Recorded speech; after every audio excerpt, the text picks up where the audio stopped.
लो जी प्यारे हो ते दिलों के नज़ारे हो। मैं तुहाडा अपना दोस्त अपना होस्ट रज़ा शुरली ते अज मैं जिहड़ी तुहानूं वीडियो विखाउणी है उस वीडियो दे विच मैं तुहाडी मुलाकात कराउणी एक ऐसी अदाकारा दे नाल जिहड़ी टीवी फिल्म और स्टेज दी अदाकारा है, मशहूर मारूफ अदाकारा है। ते आओ उन्हां नाल मुलाकात करिए ते नाले गलबात करिए ते उन्हां दा नाम है रुखसार चौधरी जी। बहुत बहुत शुक्रिया थैंक यू कि तुसीं मैनूं अपने प्रोग्राम का हिस्सा बनाया। जी तुहाडा भी बहुत बहुत शुक्रिया रज़ा शुरली साहिब। ते दस दिओ कि तुहाडी शुरली चलनी किदों है। बहुत अच्छे। मैं ये गल्लां असीं अजे आगे करनियां ने ते साडे वीवर वालों तुहाडे तशरीफ आवरी ते एक बहुत ही प्यारा जिहा शेर है जी जी कि तुम लाख छुपाओ सीने में एहसास हमारी चाहत का। तुम लाख छुपाओ सीने में एहसास हमारी चाहत का, दिल जब भी तुम्हारा धड़का है आवाज यहाँ तक आई है। माशाल्लाह जी माशाल्लाह बहुत अच्छा सुना। अदाओ गुजारिश ये है कि तुसी साडे शो दे विच तशरीफ ले आए हो ते रुखसार जी ये दसो कि तुसी टीवी ते बड़ा काम कीता, फिल्मां दे विच भी काफी मसरूफ रहे हो जी जी ते स्टेज ते भी तुसी अपने फन दा लोहा मनवाया है। ये दसो कि तुसी केड़ी-केड़ी फिल्म दे विच काम कीता है? जी फिल्मां तो मैं बहुत ज़्यादा कीतियां ने, लेकिन कुछ ऐसिया फिल्मां ने कि इंसान ने जिंदगी च पहली बार कीतियां होंदे और याद रह जांदियां। ठीक है, यानी कि उस फिल्म का नाम की जिस फिल्म तो तुसी आगाज कीता है? जी उस फिल्म का नाम है जगा बलोच। वेरी गुड, यानी कि जगा बलोच दे विच तुसी काम कीता है ते ए जगा बलोच दे विच तुसी केड़ा किरदार निभाया है? जी मैं भैन का किरदार किया। अच्छा, यानी कि तुसी भैन दा ए हीरो दी भैन दा? जी हाँ, अरबाज खान दी भैन दा। अच्छा अच्छा, यानी कि उस फिल्म दे हीरो सन अरबाज खान जी ते उन्हां दी भैन दा रोल तुसी अदा कीता। जी बहुत अच्छे। ते उस तो बाद केड़ी फिल्म दे विच काम कीता?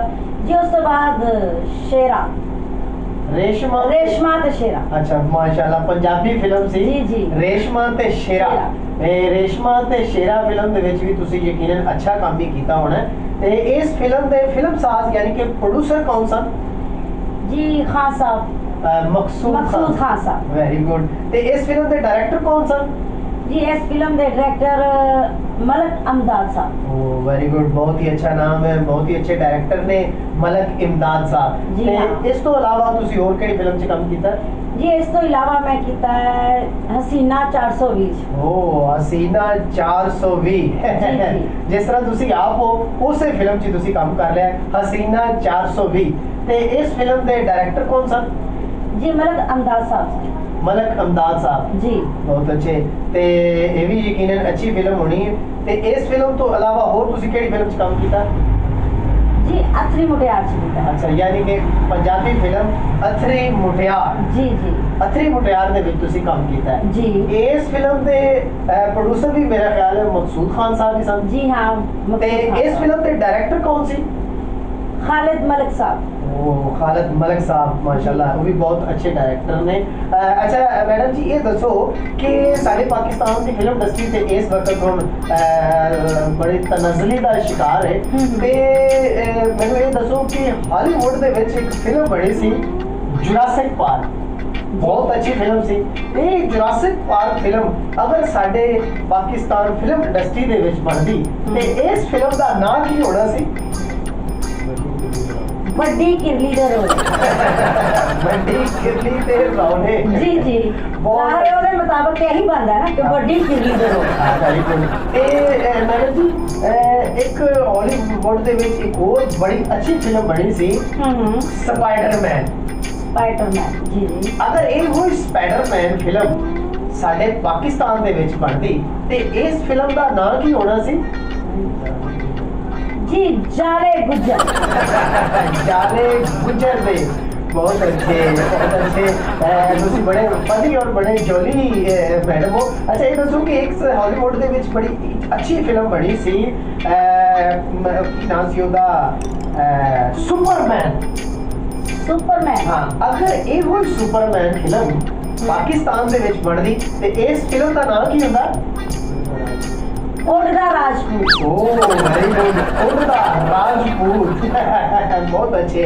अच्छा, एक ਸਾਡੇ ਆਪਣਾ ਹਾਲੀਵੁੱਡ ਦੇ ਵਿੱਚ ਇੱਕ ਹੋਰ ਬੜੀ ਅੱਛੀ ਫਿਲਮ ਬਣੀ ਸੀ जी जी ਟਰਮੀਨੇਟਰ। टर्मिनेटर। ਹਾਂ, ਅਗਰ ਇਹ ਟਰਮੀਨੇਟਰ ਫਿਲਮ ਸਾਡੇ ਪਾਕਿਸਤਾਨ ਦੇ ਵਿੱਚ ਬਣਦੀ ਤੇ ਉਹਦਾ ਨਾਮ ਕੀ ਹੋਣਾ ਸੀ? जी लोहे दा बट। ਲੋਹੇ ਦਾ ਬੱਟ। ਬਹੁਤ ਅੱਛੇ। ਅੱਛਾ, ਇੱਕ ਹੋਰ ਬੜੀ ਅੱਛੀ ਫਿਲਮ ਬਣੀ ਸੀ ਬੀਟਮੈਨ। बीटमैन। ਹਾਂ, ਹਾਲੀਵੁੱਡ ਦੀ ਫਿਲਮ ਸੀ ਬੀਟਮੈਨ। ਅਗਰ ਇਹ ਹੋਈ ਫਿਲਮ ਸਾਡੇ ਪਾਕਿਸਤਾਨ ਦੇ ਵਿੱਚ ਬਣਦੀ ਤੇ ਇਹਦਾ ਨਾਮ ਕੀ ਹੋਣਾ ਸੀ? जी अच्छू चमगादड़। ਓ ਚਮਗਾਦੜ। जी जी। ਬਹੁਤ ਅੱਛੇ, ਵੈਰੀ ਗੁੱਡ। ਅੱਛਾ ਮੈਡਮ ਜੀ, ਤੁਸੀਂ ਥੀਏਟਰ ਇੰਡਸਟਰੀ ਦੇ ਵਿੱਚ ਵੀ ਬੜਾ ਨਾਂ ਕਮਾਇਆ ਹੈ, ਬੜੀ ਮਿਹਨਤ ਕੀਤੀ ਹੈ। ਹਾਂਜੀ। ਇਹ ਸਾਡੇ ਵੀਰਾਂ ਨੂੰ ਇਹ ਦੱਸੋਗੇ ਕਿ ਤੁਸੀਂ ਆਪਣੇ ਥੀਏਟਰ ਦਾ ਆਗਾਜ਼ ਕਿਹੜੇ ਸ਼ਹਿਰ ਤੋਂ? जी मैं लाहौर तो कीता। ਬਹੁਤ ਅੱਛਾ, ਯਾਨੀ ਕਿ ਥੀਏਟਰ ਦਾ ਆਗਾਜ਼ ਤੁਸੀਂ ਲਾਹੌਰ ਤੋਂ ਕੀਤਾ ਹੈ। ਹਾਂਜੀ। ਤੇ ਮਾਸ਼ਾਅੱਲਾ ਲਾਹੌਰ ਦੇ ਵਿੱਚ ਬੇਸ਼ੁਮਾਰ ਥੀਏਟਰ ਨੇ। ਤੁਸੀਂ ਕਿਹੜੇ ਕਿਹੜੇ ਥੀਏਟਰ ਦੇ ਵਿੱਚ ਕੰਮ ਕੀਤਾ ਹੈ? जी सब तो पहला तो मैं कजाफी स्टेडियम तो कीता है। ਮਾਸ਼ਾਅੱਲਾ, ਕਜ਼ਾਫੀ ਸਟੇਡੀਅਮ ਦੇ ਵਿੱਚ ਤੁਸੀਂ ਕਜ਼ਾਫੀ ਥੀਏਟਰ ਯਾਨੀ ਕਿ ਹਾਲ ਹਾਲ ਨੰਬਰ ਨੰਬਰ 1 ਜੀ। ਔਰ ਹਾਲ ਨੰਬਰ 2 ਦੋਨਾਂ ਥੀਏਟਰਾਂ ਦੇ ਵਿੱਚ ਕੰਮ ਕੀਤਾ ਹੈ। ਹਾਂਜੀ। ਮਾਸ਼ਾਅੱਲਾ। ਤੇ ਇਸ ਤੋਂ ਇਲਾਵਾ इस तो बाद मैं अल हमरा च कीता है। ਅਲ ਹਮਰਾ ਵੀ ਬੜੇ ਅੱਛੇ ਥੀਏਟਰ ਨੇ ਲਾਹੌਰ ਦੇ। ਅਲ ਹਮਰਾ 1 ਔਰ ਅਲ ਹਮਰਾ 2। ਜੀ। ਇਸ ਤੋਂ ਇਲਾਵਾ ਬਾਗੇ ਜਨਾ ਓਪਨ 에ਅਰ ਥੀਏਟਰ, हाँ जी ਉੱਥੇ ਵੀ ਤੁਸੀਂ ਕੰਮ ਕੀਤਾ ਹੈ। जी जी उथे भी कीता। ਤੇ ਇਸ ਤੋਂ ਇਲਾਵਾ महफल च कीता जी। ਮਹਿਫਲ ਦੇ ਵਿੱਚ, क्रोन च कीता ਕਰਾਊਨ ਥੀਏਟਰ ਦੇ ਵਿੱਚ। जी। फिर शालीमार थिएटर कीता। ਬਹੁਤ ਅੱਛੇ। ਸ਼ਾਲੀਮਾਰ ਥੀਏਟਰ ਦੇ ਵਿੱਚ ਵੀ ਤੁਸੀਂ ਕੰਮ ਕੀਤਾ ਹੈ। हाँ जी। बारी- उस तो बाद मैं बारी स्टूडियो च काम कीता है। ਬਾਰੀ ਥੀਏਟਰ ਦੇ ਵਿੱਚ ਵੀ ਤੁਸੀਂ ਕੰਮ ਕੀਤਾ ਹੈ। ਜੀ। ਮਾਸ਼ਾਅੱਲਾ, ਯਾਨੀ ਕਿ ਲਾਹੌਰ ਦੇ ਸਾਰੇ ਥੀਏਟਰਾਂ 'ਚ ਤੁਸੀਂ ਕੰਮ ਕੀਤਾ ਹੈ। अल्हम्दुलिल्लाह। ਅੱਛਾ ਮੈਡਮ ਜੀ, ਇਹ ਦੱਸੋ ਕਿ ਆਊਟ ਆਫ ਸਿਟੀ ਤੁਸੀਂ ਕਿਹੜੇ ਕਿਹੜੇ ਸ਼ਹਿਰ ਦੇ ਵਿੱਚ ਥੀਏਟਰ ਪਰਫਾਰਮ ਕੀਤਾ ਹੈ? जी मैं पिंडी तो लैके कराची तक। ਯਾਨੀ ਪਿੰਡੀ ਤੋਂ ਲੈ ਕੇ ਕਰਾਚੀ ਤੱਕ ਤੁਸੀਂ ਜੀ। ਸਾਰੇ ਸ਼ਹਿਰਾਂ ਦੇ ਥੀਏਟਰਾਂ ਦੇ ਵਿੱਚ ਕੰਮ ਕੀਤਾ ਹੈ। हाँ ਤੇ ਪਿੰਡੀ ਦੇ ਵਿੱਚ ਵੀ ਬੜੇ ਅੱਛੇ ਥੀਏਟਰ ਨੇ, ਉਹਨਾਂ ਦੇ ਵਿੱਚ ਤੁਸੀਂ ਪਰਫਾਰਮ ਕੀਤਾ ਹੈ। ਤੇ ਪਿੰਡੀ ਤੋਂ ਇਲਾਵਾ ਗੁਜਰਾਂਵਾਲੇ ਵੀ ਤੁਸੀਂ ਕੰਮ ਕੀਤਾ ਹੈ। हाँ जी गुजराले भी कीता है। ਅੱਛਾ, ਯਾਨੀ ਕਿ ਗੁਜਰਾਂਵਾਲੇ ਦੇ ਵਿੱਚ ਵੀ ਕਾਫੀ ਸਾਰੇ ਥੀਏਟਰ ਨੇ ਤੇ ਹਰ ਥੀਏਟਰ ਦੇ ਵਿੱਚ ਤੁਸੀਂ ਕੰਮ ਕੀਤਾ ਹੈ। हाँ जी सब थिएटर च कीता है। ਯਾਨੀ ਕਿ ਚੌਧਰੀ ਥੀਏਟਰ ਦੇ ਵਿੱਚ ਵੀ ਕੰਮ ਕੀਤਾ ਹੈ। हाँ जी चौधरी थिएटर च भी कीता है। ਰੌਕਸੀ ਪੰਜਾਬ ਦੇ ਵਿੱਚ ਵੀ ਕੀਤਾ ਹੈ। जी हाँ रॉक्सी पंजाब च भी कीता है। ਤੇ ਗੁਜਰਾਂਵਾਲਾ ਥੀਏਟਰ ਦੇ ਵਿੱਚ, हाँ जी गुजराले थिएटर च कीता है। ਫੈਸਲ ਥੀਏਟਰ ਦੇ ਵਿੱਚ ਵੀ, जी फैसल च भी कीता है। ਮਾਸ਼ਾਅੱਲਾ ਉੱਥੇ ਸੰਗਮ ਥੀਏਟਰ ਹੈ, ਉਹਦੇ ਵਿੱਚ ਵੀ ਕੀਤਾ ਹੈ। हाँ जी संगम च भी कीता है। ਬਹੁਤ ਅੱਛੇ ਮੈਡਮ ਜੀ, ਤੁਸੀਂ ਤੇ ਬਹੁਤ ਹੀ ਥੀਏਟਰਾਂ ਦੇ ਵਿੱਚ ਕੰਮ ਕਰ ਚੁੱਕੇ ਹੋ। ਇਹ ਦੱਸੋ ਕਿ ਫੈਸਲਾਬਾਦ ਦੇ ਕਿਹੜੇ ਕਿਹੜੇ ਥੀਏਟਰ ਦੇ ਵਿੱਚ ਕੰਮ ਕੀਤਾ ਹੈ? जी फैसलाबाद मैं मनरवा च कीता है। ਅੱਛਾ ਜੀ। सतारा गोल्ड च कीता है। ਸਤਾਰਾ ਗੋਲਡ, जी नास च कीता है। ਨਾਜ਼ ਥੀਏਟਰ, ते एक और ਸ਼ਹਜ਼ਾਦ ਥੀਏਟਰ शहजाद थिएटर च कीता है। ਜਿਹੜਾ ਇਸ ਟਾਈਮ ਖਤਮ ਹੋ ਗਿਆ, ਪਹਿਲੇ ਹਾਂਜੀ। ਤੁਸੀਂ ਉਹਦੇ ਵਿੱਚ ਵੀ ਪਰਫਾਰਮ ਕਰਦੇ ਰਹੇ ਜੀ। ਹੋ। ਤੇ ਫੈਸਲਾਬਾਦ ਦੇ ਨਿਸ਼ਾਦ ਥੀਏਟਰ ਦੇ ਵਿੱਚ ਵੀ ਕੰਮ ਕੀਤਾ ਹੈ। हाँ जी निशाद च भी कीता है। ਅੱਜ ਕੱਲ ਸ਼ਬਨਮ ਥੀਏਟਰ ਤੇ ਬੰਦ ਹੋ ਗਿਆ, ਮੇਰੇ ਖਿਆਲ ਸ਼ਬਨਮ ਥੀਏਟਰ ਦੇ ਵਿੱਚ ਵੀ ਤੁਸੀਂ ਕੰਮ ਕੀਤਾ जी ਹੈ। वो पुराना ज़ाहिर है फिर उन्होंने टाटू दिता ते इस वजह तो। ਠੀਕ ਹੈ, ਸ਼ਬਨਮ ਥੀਏਟਰ ਦੇ ਵਿੱਚ ਵੀ ਕੰਮ ਕੀਤਾ ਹੈ। ਹਾਂਜੀ। ਤੇ ਮੈਡਮ ਜੀ, ਇਹ ਦੱਸੋ ਕਿ ਤੁਸੀਂ ਮੁਲਤਾਨ ਦੇ ਵਿੱਚ ਵੀ ਕੰਮ ਕੀਤਾ ਹੈ। हाँ जी मैं मुल्तान च भी कीता है। ਮੁਲਤਾਨ ਦੇ theatre Khayyam theatre, Babar theatre, starlight theatre, Sangam theatre, Gulistan theatre ਹੁੰਦਾ ਸੀ, ਇਹਨਾਂ ਸਾਰਾ ਥੀਏਟਰ हाँ जी सारे च कीता है। ਅੱਛਾ, ਇਸ ਤੋਂ ਇਲਾਵਾ ਤੁਸੀਂ ਸਾਦਕਾਬਾਦ ਵੀ ਗਿਆ? जी सादकाबाद काम कीता है। रेंजार खां कीता है। दुनियापुर मेलसी डकोठा अलीपुर, अलीपुर जलालपुर पखर, पखर दरिया ਖਾਨ, ਯਾਨੀ ਕਿ ਸਾਰੇ ਸ਼ਹਿਰਾਂ ਦੇ ਸਾਰੇ ਵਿੱਚ ਸ਼ਹਿਰਾਂ 'ਚ ਤੁਸੀਂ ਕੰਮ ਕੀਤਾ ਕੀਤਾ ਹੈ। ਤੇ ਮਾਸ਼ਾਅੱਲਾ ਕਰਾਚੀ ਦੇ ਵਿੱਚ ਥੀਏਟਰਾਂ ਦੇ ਵਿੱਚ ਵੀ ਤੁਸੀਂ ਕੰਮ ਕੀਤਾ ਹੈ। जी हाँ कराची भी करके आई। ਯਾਨੀ ਕਰਾਚੀ ਵੀ ਤੁਸੀਂ ਕੰਮ ਕੀਤਾ ਹੈ ਜੀ, ਬੜੀ ਮਿਹਰਬਾਨੀ। ਤੁਸੀਂ ਤੇ ਮਤਲਬ ਕਿ ਸਾਰੇ ਥੀਏਟਰਾਂ ਦੇ ਵਿੱਚ ਵੀ ਕੰਮ ਕੀਤਾ ਹੈ। ਤੇ ਮੈਡਮ ਜੀ, ਕੋਈ ਮਤਲਬ ਕਿ ਇੱਕ ਸਵਾਲ ਤੁਹਾਡੇ ਨਾਲ ਕਰਨਾ ਚਾਹੁੰਦਾ, ਅਗਰ ਤੁਸੀਂ ਮਾਈਂਡ ਨਾ ਕਰੋ ਤੇ। जी जी ਤੇ ਮਾਸ਼ਾਅੱਲਾ ਤੁਸੀਂ ਤਾਂ ਬੜੇ ਸਿਹਤਮੰਦ ਹੋ, ਤੇ ਖਾਂਦੇ ਕੀ ਹੋ? ਜਿਹੜਾ ਮੇਰੇ ਨਾਲ ਇਹੋ ਜੀ ਗੱਲ ਕਰਦਾ ਨਾ ਉਹਦੇ ਤੇ ਮੈਂ ਗੁੱਸਾ ਖਾਂਦੀ। ਮੇਰਾ ਮਤਲਬ ਇਹ ਨਹੀਂ ਸੀ, ਤੁਸੀਂ ਗੁੱਸਾ ਨਾ ਕਰੋ, ਮੇਰਾ ਮਤਲਬ ਇਹ ਹੈ ਕਿ ਦੇਖੋ ਨਾ, ਮਾਸ਼ਾਅੱਲਾ ਬਰਫ਼ ਕੁੱਟਣ ਵਾਲੇ ਥੈਲੇ ਵਰਗਾ ਤੁਹਾਡਾ ਮੂੰਹ ਹੈ, ਖਾਂਦੇ ਕੀ ਹੋ? ਆਪਣਾ ਵੀ ਤਾਂ ਮੂੰਹ ਵੇਖੋ ਨਾ, ਬਰਫ਼ ਤੋੜਨ ਵਾਲੇ ਸੂਏ ਦੀ ਮੁੱਠ ਵਰਗਾ ਤੁਹਾਡਾ ਮੂੰਹ ਹੈ। ਬਹੁਤ ਅੱਛੇ ਮੂੰਹ, ਮਾਸ਼ਾਅੱਲਾ ਮੂੰਹ ਆਪਣੇ ਤੇ ਵੀ ਗੌਰ ਕਰੋ। ਕੀ ਹੋਇਆ ਮੇਰੇ ਮੂੰਹ ਨੂੰ? ਐਡਾ ਸੋਹਣਾ ਤੇ ਮੇਰਾ ਮੂੰਹ, ਸ਼ੁਕਰ ਅਲਹਮਦੁਲਿਲਾ। ਤੇ ਮਾਸ਼ਾਅੱਲਾ ਮੂੰਹ ਤੁਹਾਡਾ ਸੋਹਣਾ ਹੈ, ਬਾਕੀ ਹੈ ਭੰਗ ਰਗੜਨ ਵਾਲੇ ਦੌਰੇ ਜਿਹਾ ਮੂੰਹ। ਤੇ ਆਪਣਾ ਮੂੰਹ ਵੇਖਿਆ ਜੇ? ਕੀ ਹੋਇਆ? ਉਹ ਜਿਹੜਾ ਭੰਗ ਰਗੜਨ ਵਾਲੇ ਦੇ ਵਿੱਚ ਦੋਰੇ 'ਚ ਡੰਡਾ ਹੁੰਦਾ ਨਾ, ਉਹ ਡੰਡੇ ਦੇ ਨਾਲ ਇੱਕ ਘੁੰਗਰੂ ਲੱਗਾ ਹੁੰਦਾ। ਉਹ ਘੁੰਗਰੂ ਵਰਗਾ ਨਹੀਂ, ਘੁੰਗਰੂ ਦੇ ਵਿੱਚ ਜਿਹੜਾ ਇੱਕ ਵੱਟਾ ਹੁੰਦਾ ਨਾ, ਉਸ ਵੱਟੇ ਵਰਗਾ ਤੁਹਾਡਾ ਮੂੰਹ। ਸਾਡਾ ਮੂੰਹ ਘੁੰਗਰੂ ਦੇ ਵਿੱਚ ਜਿਹੜਾ ਰੋੜਾ ਹੁੰਦਾ ਉਹਦੇ ਵਰਗਾ ਹੈ ਜੀ। ਤੇ ਮਾਸ਼ਾਅੱਲਾ ਆਪਣਾ ਮੂੰਹ ਵੀ ਤੇ ਵੇਖੋ ਨਾ, ਕੀ ਹੈ ਜੀ ਮੇਰੇ ਮੂੰਹ? ਬੜਾ ਜਾਮੇ ਦੀ ਟੈਂਕੀ ਵਰਗਾ ਮੂੰਹ ਹੈ ਤੁਹਾਡਾ। ਆਪਣਾ ਵੀ ਮੂੰਹ ਵੇਖੋ, ਰੇਸੀ ਸਾਈਕਲ ਦੀ ਗੱਡੀ ਵਰਗਾ ਤੁਹਾਡਾ ਮੂੰਹ ਹੈ। ਮੇਰਾ ਰੇਸੀ ਸਾਈਕਲ ਦੀ ਗੱਡੀ ਵਰਗਾ ਮੂੰਹ ਹੈ। ਆਪਣੇ ਮੂੰਹ ਤੇ ਵੀ ਗੌਰ ਕਰੋ, ਕੀ ਹੋਇਆ? ਰਿਟਾਇਰ ਹਵਾਲਦਾਰ ਤੇ ਢਿੱਡ ਵਰਗਾ ਮੂੰਹ ਹੈ ਤੁਹਾਡਾ। ਆਪਣਾ ਮੂੰਹ ਹੈ ਢੱਠੀ ਮੇਰੇ ਦਾ ਚੌਂਕੀਦਾਰ ਹੁੰਦਾ ਹੈ। ਚੌਕੀਦਾਰ ਹੁੰਦਾ ਹੈ। ਅੱਛਾ ਮੈਡਮ ਜੀ ਇਹ ਤੇ ਹੋ ਗਿਆ ਨਾ ਸ਼ੂਗਰ ਦੇ ਉਹਦੀਆਂ ਗੱਲਾਂ ਨਾ ਕਰਨਾ ਲੈਣਾ, ਸਮਝ ਆਈ ਹੈ ਨਾ? ਉਹ ਕਿਉਂ ਜੀ? ਮੈਂ ਅੰਗੂਠੇ ਤੇ ਰੱਖ ਕੇ ਨਾ ਤੇ ਟੇਚੀ ਕਰ ਦੇਣਾ। ਤੇ ਜਦੋਂ ਟੇਚੀ ਕਰਨਾ ਤੇ ਫਿਰ ਅੰਗੂਠੇ ਤੇ ਲੱਤ ਮਾਰ ਕੇ ਕਰਦਾ। ਲੱਤ ਨਾ ਮਾਰੋ। ਇਹ ਗੱਲ ਕੀ ਹੈ? ਹਾਂ। ਤੇ ਗੱਲ ਦੇਖੋ ਇਹ ਵੇ ਕਿ ਇਹ ਤੁਸੀਂ ਤੇ ਲੜਾਈ ਕਰਨ ਆਇਆ। ਨਹੀਂ ਮੈਂ ਲੜਾਈ ਨਹੀਂ ਕਰ ਰਹੀ, ਮੈਂ ਤੇ ਹੱਸ ਰਹੀ ਹਾਂ। ਅਸੀਂ ਤੁਹਾਡੇ ਨਾਲ ਸ਼ੁਭ ਮਜ਼ਾਕ ਕਰ ਰਹੇ ਹਾਂ। ਹਾਂਜੀ। ਅੱਛਾ ਇਹ ਦੱਸੋ ਕਿ ਤੁਹਾਡੇ ਨਾਲ ਕੋਈ ਪੜ੍ਹੇ ਲਿਖੇ ਹੋ, ਕੋਈ ਜਨਰਲ ਨੌਲੇਜ ਦੇ ਕੋਈ ਦੋ ਚਾਰ ਸਵਾਲ ਕਰ ਲਈ। ਜੀ ਪੁੱਛੋ ਜੀ। ਸਵਾਲ ਇਹ ਵੇ ਤੁਹਾਡੇ ਨਾਲ ਸਾਡਾ ਪਹਿਲਾ ਕਿ ਇਹ ਦੱਸੋ ਕਿ 80 ਤੇ 90 ਕਿੰਨੇ ਹੁੰਦੇ ਨੇ? 80 ਤੇ 90 170। ਬਿਲਕੁਲ ਗਲਤ। 80 ਤੇ 90 100 ਹੁੰਦੇ ਨੇ। ਉਹ ਕਿਸ ਤਰ੍ਹਾਂ 100 ਹੁੰਦੇ ਨੇ? ਉਹ ਤੁਸੀਂ ਸੁਣਿਆ ਨਹੀਂ? ਅੱਕੜ ਬੱਕੜ ਬੰਬੇ ਪੋ 80 90 ਪੂਰਾ 100।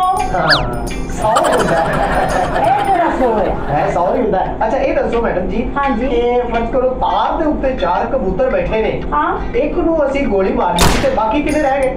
ਬਾਕੀ 3। ਠਾ ਦੀ ਆਵਾਜ਼ ਨਾਲ ਉਹ ਵੀ ਉੱਡ ਗਿਆ, ਉਹ ਵੀ ਉੱਡ ਗਿਆ। ਇੱਕ ਵੀ ਨਹੀਂ ਰਹਿ ਗਿਆ। ਇਹ ਮੈਨੂੰ ਨਹੀਂ ਸੀ ਪਤਾ। ਅਰੇ ਲੋ ਫਿਰ ਮੈਂ ਤੁਹਾਨੂੰ ਦੱਸ ਦਿੱਤਾ ਜੀ। ਅੱਛਾ ਇੱਕ ਜਨਰਲ ਨੌਲੇਜ ਦਾ ਤੁਸੀਂ ਹੋਰ ਸਾਨੂੰ ਸਵਾਲ ਦੱਸਣਾ ਹੈ ਹਾਂਜੀ। ਕਿ 40 ਮੀਟਰ ਕਪੜਾ ਹੈ, ਹਾਂ। ਰੋਜ਼ਾਨਾ 1 ਮੀਟਰ ਕੱਟਣਾ ਹੈ ਤੇ ਕਿੰਨੇ ਦਿਨਾਂ ਵਿੱਚ ਕੱਟਿਆ ਜਾਏਗਾ? ਮੈਂ ਕਿਹਾ ਜੀ 40 ਦਿਨਾਂ। ਬਿਲਕੁਲ ਨਹੀਂ। ਕਿਉਂ? 39 ਦਿਨਾਂ। ਕਿਉਂਕਿ 39ਵੇਂ ਦਿਨ ਜਦੋਂ ਤੁਸੀਂ ਕੱਟੋਗੇ ਤੇ ਪਿੱਛੇ 1 ਮੀਟਰ ਬਚ ਜਾਏਗਾ, ਯਾਨੀ 39 ਦਿਨਾਂ ਦੇ ਵਿੱਚ ਹੀ 40 ਮੀਟਰ ਕੱਪੜਾ ਕੱਟਿਆ ਜਾਏਗਾ। ਇਹ ਤੇ ਮੈਨੂੰ ਪਤਾ ਹੀ ਨਹੀਂ ਸੀ। ਤੁਸੀਂ ਮੈਨੂੰ ਦੱਸ ਦਿੱਤਾ ਤੇ ਹੁਣ ਮੈਨੂੰ ਪਤਾ ਲੱਗ ਗਿਆ ਹੈ। ਇਹ ਤਾਂ ਤੁਸੀਂ ਬਹੁਤ ਅੱਛੀ ਗੱਲ ਦੱਸੀ ਹੈ। ਠੀਕ ਹੋ ਗਿਆ। ਅੱਛਾ ਮੈਡਮ ਜੀ ਮਾਸ਼ਾਅੱਲਾ ਤੁਸੀਂ ਸਾਡੇ ਸ਼ੋਅ ਦੇ ਵਿੱਚ ਤਸ਼ਰੀਫ ਲਾਏ ਹੋ ਜੀ, ਜੀ। ਤੇ ਸਾਡੇ ਵੀਵਰਾਂ ਵਾਸਤੇ ਕੋਈ ਖੂਬਸੂਰਤ ਜਿਹਾ ਸ਼ੇਰ ਬਿਆਨ ਕਰੋ। ਜੀ ਕਿਉਂ ਨਹੀਂ, ਸ਼ੇਰ ਤੇ ਜ਼ਰੂਰ ਸੁਣਾਵਾਂਗੀ ਅਗਰ ਉਹ ਸੁਣਨਾ ਪਸੰਦ ਕਰਨਗੇ ਤੇ। ਸਾਡੇ ਪਿਆਰ ਵਾਲੇ ਜੀ ਨੇ, ਸਾਡੇ ਅੱਛੇ ਦੋਸਤ ਨੇ, ਸਾਡੇ ਅੱਛੇ ਕਲੀग ਨੇ, ਜ਼रूर सुनावांगे जी। जी देखा जो गुलाबी कलियों को, देखा जो गुलाबी कलियों को, तेरा सुर्ख हसीन लब याद आया, दिल चौंक उठा लब कांप उठे, तेरा अहद वफा जब याद आया, जब भी गया मैं खाने में तेरी याद बुलाने की खातर, जब पी कर बैठा मस्ती में जो भूला था सब याद आया, मंदिर मस्जिद छोड़ के मैं तेरे दर पर सजदा रेज हुआ, बिन जुल्म जफा जब कुछ न मिला तो भूला हुआ रब याद आया। बहुत अच्छे, वेरी गुड, बहुत ही अच्छा शेर है जी। बहुत शुक्रिया, बहुत मेहरबानी ਸਾਡੇ ਸ਼ੋਅ ਦੇ ਵਿੱਚ ਤਸ਼ਰੀਫ ਲਿਆਉਣ ਦਾ। ਪਿਆਰੇ ਦੋਸਤੋ, ਪਿਆਰੇ ਵੀਰੋ, ਅਗਰ ਤੁਹਾਨੂੰ ਇਹ ਸਾਡੀ ਵੀਡੀਓ ਅੱਛੀ ਲੱਗੀ ਹੋਵੇ ਤੇ ਇਹਨੂੰ ਸਾਡੇ ਚੈਨਲ ਨੂੰ ਸਬਸਕ੍ਰਾਈਬ ਲਾਜ਼ਮੀ करना, लाइक करना, शेयर करना, कमेंट्स करना और अच्छी ज़्यादा तो ज़्यादा वीडियो देखना। ठीक है जी, ओके जी, अल्लाह हाफिज़।